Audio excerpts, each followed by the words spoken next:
Have you ever had one of those mornings where the house is quiet, too quiet, and you wonder, is this it? Is this what life after 60 is supposed to feel like? Maybe the kids have moved out, retirement has set in, and the calendar's looking a little too empty. If that sounds familiar, you're not alone. A lot of people feel that way after 60. But here's the truth. Just because you're older doesn't mean life slows down. In fact, it can be the perfect time to reconnect with others and with yourself by building a real sense of community. When we talk about community, we're not just talking about big, organized events or formal clubs, although those can be wonderful. We're talking about the simple joy of being part of something, whether it's a book club at the library, a walking group in the park, or just gathering for coffee with neighbors. Humans are wired for connection, and research backs this up in a powerful way. In a landmark study by Harvard that's been running for over 80 years, the longest study on happiness ever conducted, researchers found that close relationships, more than money or fame, are what keep people happy throughout their lives. Not just any relationships, but ones rooted in regular, meaningful connection. The participants who felt most connected to their community lived longer, had fewer health problems, and even reported higher levels of joy day to day. Isn't that amazing? So in this video, we're going to talk all about that. How you can rediscover, or maybe discover for the first time, the incredible power of community after 60.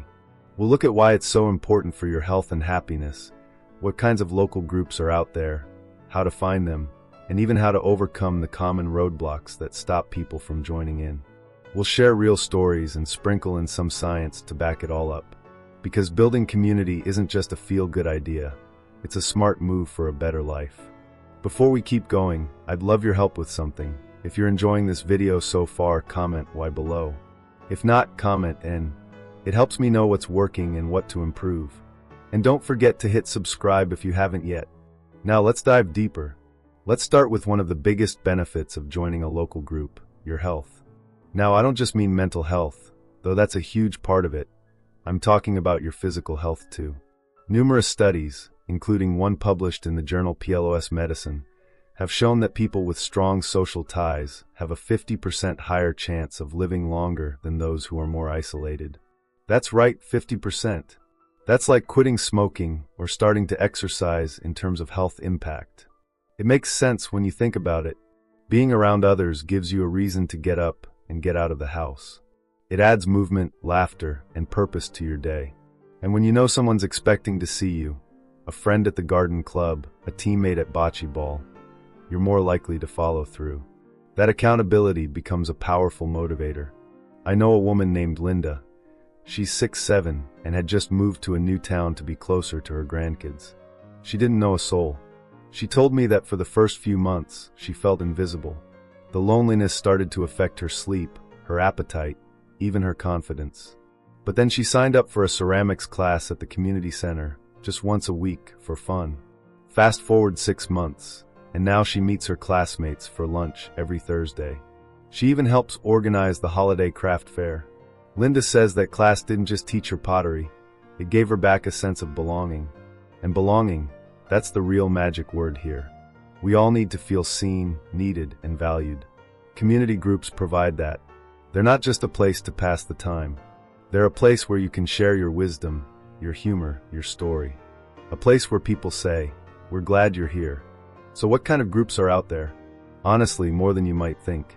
There are walking clubs, book clubs, painting workshops, gardening groups, birdwatching meetups, singing choirs, volunteering circles, you name it. Many towns even have special programs through senior centers or local libraries aimed specifically at older adults. If you've ever thought, "I'm not really a group person," or "that's not for me," give it a second thought. The right group can surprise you. One great place to start is your local community center or public library. These places often post weekly or monthly calendars with free or low-cost events. You'd be amazed how many people show up solo, just like you might be. And that's the beauty of it. Everyone's there for the same reason, to connect. You can also check out websites like meetup.com, which has a growing number of groups designed for people over 50 and 60. Whether it's a morning coffee circle or a discussion group on current events, there's probably something nearby that fits your interests and your comfort level. And if you're nervous about stepping into a new group, don't worry, that's completely normal. In the next part, we'll talk about how to ease those first meeting jitters, what to expect, and how to make those initial conversations feel more natural and less awkward. Trust me, it gets easier, and often the person sitting across from you is just as nervous. See you in the next part, where we'll dig into the how and tackle some of the most common hesitations people have. Stick with me, you're closer than you think to finding your people. Before we begin, I want to make one thing clear. This video is for informational purposes only and is based on publicly available research. Everyone's health is different, so always consult your doctor or a qualified healthcare provider before making any changes to your lifestyle, diet, or exercise routine. Scientific knowledge is always evolving, and what works for one person may not work for another. Now let's get back to it, because if you've ever walked into a room full of strangers and felt your stomach tighten, you're not alone. That nervous energy is completely normal, especially when trying something new after years of routine or solitude. One woman I know, Carol, told me that just parking her car outside the community knitting group took her 3 tries. She sat there, engine running, asking herself, what if I don't fit in? But on the 4th try, she walked in. And guess what? They handed her a cup of tea and a ball of yarn like she'd been there forever. The truth is, we often let fear of the unknown stop us before we even start. But once you take that first step, the path forward usually opens up quicker than you expect. That's one of the most common things people say after joining a group. I wish I had done this sooner. So how do you get past that first awkward moment? Here's a tip that helps a lot of people. Go with curiosity instead of expectations. Instead of worrying about whether people will like you or if you'll instantly make a friend, just go to observe. Be open. Sit in the back if that feels more comfortable. You don't have to say much on day one. Just being there is a win. Think of it like testing the water before jumping in. And when you're ready to talk, start simple. Ask someone how long they've been coming to the group. Compliment their book choice or their garden gloves. Small talk opens doors. Most people are relieved when someone else makes the first move, and they'll remember your kindness. What's more, the benefits you gain by pushing through that initial discomfort are far greater than the fear you might feel at the start.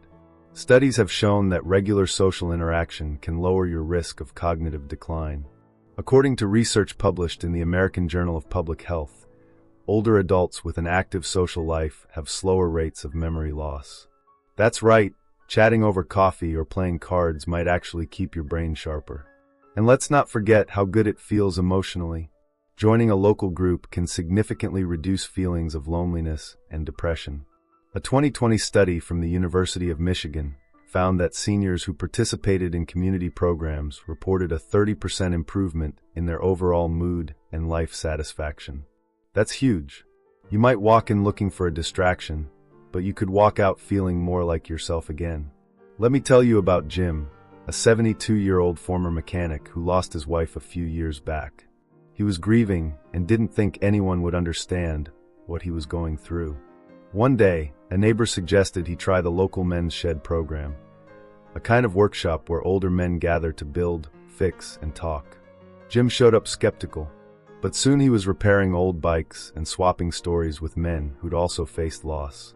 That group didn't just give Jim something to do, it gave him a safe space to heal. And that's the beauty of local groups. They're not just about hobbies. They're about shared experience. You might go for the painting class, but stay because someone else there knows what it's like to care for an aging spouse. Or because you find someone who laughs at your same corny jokes. Now maybe you're thinking, but what if there aren't any groups around me? It's a fair concern. Not every town has a buzzing senior center or weekly events. But here's the good news. Sometimes community isn't found. It's created. You can start small. Invite a neighbor over for coffee. Ask someone at your place of worship if they'd like to start a walking group. Reach out on social media or through local bulletin boards. Even 2 or 3 people getting together regularly can turn into something meaningful. And when you start creating that kind of space, you'll often be surprised how many others were just waiting for someone to make the first move. It's like planting a seed. At first, it's just you and an idea. But with time, attention, and consistency, it grows. It becomes a source of connection, joy, and purpose, not just for you, but for others too. I met a man once, David, who started a breakfast meetup for retirees at a local diner. It started with 4 people. Now, 3 years later, they fill half the place every Tuesday morning. They swap stories, share advice, and even carpool to doctor's appointments. One small invitation turned into a lifeline for a whole group of people. So if you're still on the fence about getting involved or joining in, I want you to remember this: you're not too old. You're not too late. And you're certainly not alone. Whether you join an existing group or help start a new one, the opportunity is out there waiting. In the next part, we'll talk about the real roadblocks that stop people from staying involved long term. We'll look at common challenges like energy levels, transportation, or even just the occasional dip in confidence. And most importantly, how to overcome them. Because while it's one thing to join a group, it's another to keep showing up, especially when life throws you curveballs. So let's talk about the hard stuff. Maybe you've joined a group, or you're planning to, but then real life kicks in. Maybe your energy dips. Maybe the weather turns cold. Maybe someone in the group rubs you the wrong way. Or maybe you just lose that spark of motivation. Sound familiar? This is where a lot of people start to drift away. The excitement of something new fades, and the old voice in your head says, "Why bother?" But here's the thing.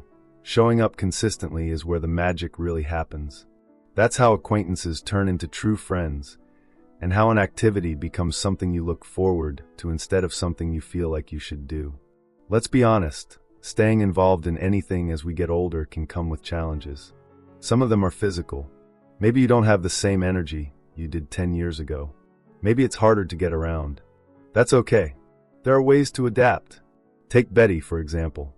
She's 76 and uses a walker to get around. She used to love dancing but figured those days were behind her. Then her community center offered a seated movement class, gentle, music-based, and social. Betty gave it a try. She said the first day, she was nervous she'd feel silly. But instead, she felt alive. Now she goes twice a week and even helps welcome newcomers. The key here is finding the version of a group that works for you. If traditional fitness classes feel too intense, look for low-impact options like chair yoga, tai chi, or group stretching.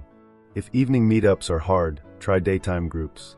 If driving is an issue, see if there's public transport, a rideshare program, or even someone in the group willing to carpool. Sometimes, though, the real barriers aren't physical, they're emotional. Let's talk about self-doubt for a minute. A lot of people worry they won't fit in, that they're too old or too quiet or too different from the others. But the truth? Every single person walking into a new group wonders the same thing, even if they hide it well. I once spoke to a man named Frank who joined a local community theater group at 68. He said he nearly backed out at the last minute, convinced everyone would be decades younger. But to his surprise, the director was in his 70s, and half the cast were retirees just like him. People looking for fun, purpose, and a bit of creative expression. Frank ended up playing a pirate in their summer show and said it was the most fun he'd had in years. So if you ever catch yourself thinking, "I'm not good enough," or "I'm too old to start something new," I want you to pause and challenge that thought. You've lived a full life. You have stories, strength, and wisdom to offer, more than you probably realize. And there are people out there who need what you bring to the table, even if they don't know it yet. Another thing that helps is to remind yourself why you're doing this. Not because you're bored, not because someone told you to, but because you deserve connection. You deserve laughter. You deserve to feel excited about life again.